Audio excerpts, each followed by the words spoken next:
اپنی بات شروع کرنا چاہوں گا، اور یہ موضوع ہے آخرت کا، اور آخرت کو سائنس سے ثابت کرنے کا۔ سب سے پہلے تو میں ایک ڈسکلیمر کے طور پر آپ حضرات کے سامنے اپنا ایک موقف رکھنا چاہوں گا، اور یہ موقف صرف میرا نہیں ہے، بلکہ یہ موقف علماء اہل سنت سلف اور خلف تمام حضرات کا یہی موقف ہے۔ وہ موقف یہ ہے کہ ہم سائنس سے اپنے عقائد کو ثابت نہیں کرتے ہیں، ہم سائنس کے محتاج نہیں ہیں۔ یہ ممکن ہے کہ سائنس آج جو کچھ کہہ رہی ہے، ہو سکتا ہے کہ وہ ہماری کسی بات کی تائید کر رہی ہو، تو ٹھیک ہے، اگر وہ تائید کر رہی ہے تو بطور مؤید کے ہم اس کو پیش کر سکتے ہیں، اس میں کوئی حرج نہیں ہے۔ لیکن اگر وہ ہماری تائید نہیں کر رہی ہے کل کو، یا آج کر رہی ہے کل نہ کر رہی ہو، یا آج بھی نہیں کر رہی ہے، تو اس سے ہمارے عقیدے کے اوپر کوئی فرق نہیں پڑتا۔ اس طرح کے بہت سارے مسائل ہیں کہ سائنس کے وہ خلاف رہے۔ مثال کے طور پر ایک صدی پہلے تک سائنس کا جو عقیدہ تھا وہ یہ تھا کہ اس دنیا کا کوئی آغاز نہیں ہوا ہے، لیکن اس کے بعد سائنس کے عقیدے کے اندر تبدیلی آئی، اور کسی نہ کسی آغاز کی یہ سائنس نے توجیہ پیش کی کہ اس طرح آغاز ہوا جس کو ہم بگ بینگ کہتے ہیں۔ لیکن کیا اس سے پہلے 1300 سال تک مسلمانوں کے عقیدے میں کوئی فرق آیا تھا؟ مسلمان اسی بات کے قائل تھے کہ اللہ تعالیٰ نے اس کائنات کو پیدا کیا ہے، عدم سے وجود بخشا ہے، اور اس کائنات کا ایک بنانے والا ہے۔ اس کا ایک وقت ہے جس وقت پر یہ کائنات شروع ہوئی ہے۔ تو 1300 سال تک اگرچہ سائنٹسٹ اس کی مخالفت کرتے رہے، یونانی فلاسفرز اس کی مخالفت کرتے رہے، لیکن مسلمانوں کے عقیدے پر کوئی فرق نہیں آیا۔ یہی ایٹیٹیوڈ بے انتہا ضروری ہے۔ میں ایک بات کہنے کے بعد وہ پریزنٹیشن آپ کے سامنے پیش کروں گا، اور وہ یہ ہے کہ مغرب کے سامنے تقریباً 800-600 سال پہلے ہیومنزم کے نام پر ایک تحریک چلی تھی، اور یہ تحریک دراصل جو گریک فلسفی تھی اس کی بنیاد پر تھی۔ تو جب یہ تحریک چلی تو شروع میں تو یہ لوگ اس طرح آئے کہ انہوں نے نہ مذہب کا انکار کیا نہ اقرار کیا، اور آہستہ آہستہ یہ تحریک اس قدر حاوی ہو گئی کہ کرسچینٹی نے اس کے سامنے ہتھیار ڈال دیے۔ اسی طرح کی ایک تحریک ہمارے یہاں یعنی مسلمانوں میں بھی چلی تھی، اور وہ بھی اس لیے چلی تھی چونکہ یونانی فلسفے کا، گریک فلسفی کا عربی زبان کے اندر ترجمہ ہوا، اور جب وہ فلسفی مسلمانوں کے یہاں آئی تو کچھ لوگ اور کچھ ذہن اس سے متاثر ہوئے، اور انہوں نے بھی اس طرح کے عقائد پیش کرنے شروع کیے کہ جو خالص فلسفے کی بنیاد پر تھے، یا اس زمانے کی سائنس کی بنیاد پر تھے، اور جو وحی سے ٹکرا رہے تھے تو وحی میں وہ تعویل کر لیا کرتے تھے۔ لیکن اسلام نے ایسے لوگوں کے سامنے ہتھیار نہیں ڈالا۔ ان لوگوں کو معتزلہ کہا جاتا ہے۔ آج آپ دیکھیں کہ معتزلہ کا کوئی وجود نہیں ہے، اعتزال کا کوئی وجود نہیں ہے۔ اگر موجود ہے تو وہ کتابوں کے اندر موجود ہے، یا اکا دکا کچھ لوگ ادھر ادھر ہوں گے جو اس فکر کا احیاء کرنا چاہتے ہیں۔ اس کی وجہ یہ ہے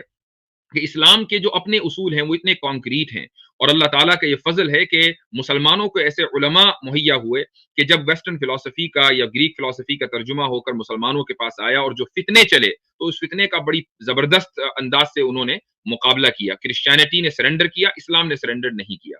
تو بہرحال یہ جو ہمارا ایٹیٹیوڈ ہے کہ ہم ہر چیز کو اس لیے ثابت مانتے ہیں چونکہ سائنس نے کہا ہے، اور اگر سائنس نہیں کہے گی تو ہمارا ایمان اور ہمارا یقین متزلزل ہو جائے گا، یہ چیز ایسی ہے کہ اس سے اپنے آپ کو بچانا سخت ضروری ہے۔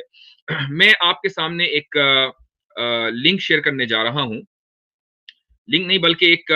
پیج ہے، مختصر میں اس پر گفتگو کروں گا، اور یہ میں اس لیے شیئر کر رہا ہوں آپ کے سامنے تاکہ جو آج کے دور کے ملحد ہیں جو یہ کہتے ہیں کہ یہ جو دنیاوی زندگی ہے بس یہی دنیاوی زندگی ہے، اس کے آگے کچھ نہیں ہے، اس کے آگے کہیں نہیں جانا ہے، اور جب اس کے آگے نہیں جانا ہے تو ہمارا مقصد صرف اور صرف پلیجر ہے، اس کے علاوہ کچھ نہیں کہ ہم اپنی زندگی کو زیادہ سے زیادہ اچھا بنا لیں۔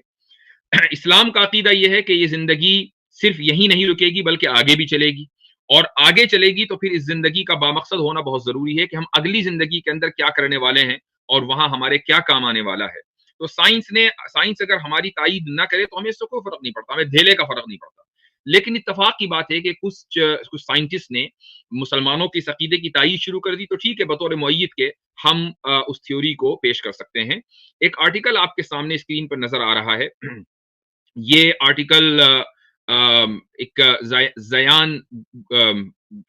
گوڈم کوئی خاتون ہے، یہ ان کا لکھا ہوا ہے، اور ٹیکنالوجی کے موضوع پر ہے، اور اس آرٹیکل کا جو عنوان ہے وہ ہے there is life after death according to quantum physics۔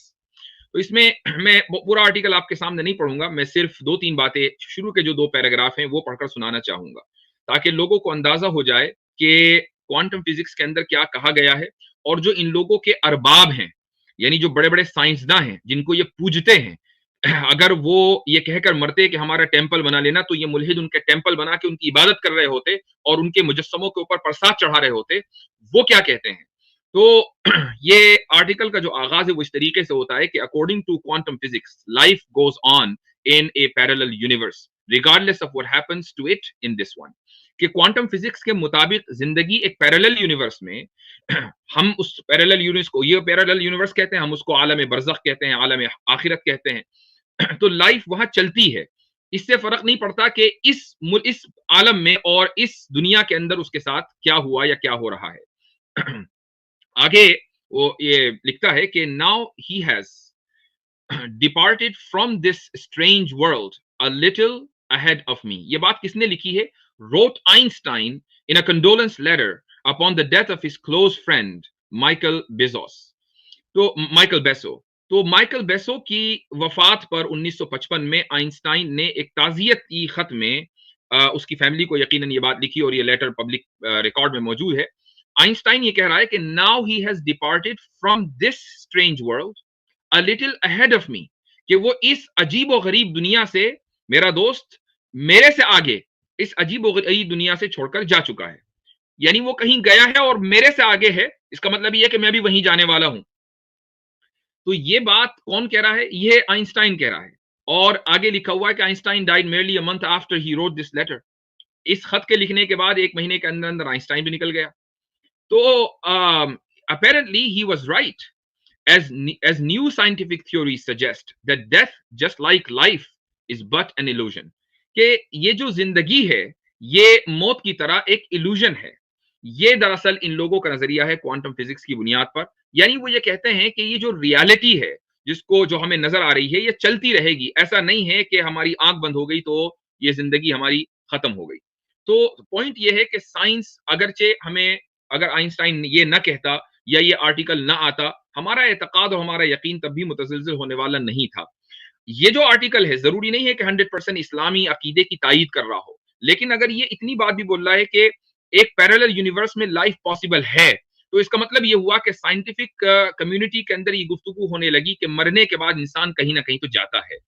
اور اس سے ثابت ہوا کہ اب یہ لوگ اس بات کو ماننے لگے ہیں کہ ہاں بھائی مرنے کے بعد مر کر مٹی ہو جانا، کھپ جانا، یہی صرف حقیقت نہیں ہے، ہو سکتا ہے کہ حقیقت وہ بھی ہو کہ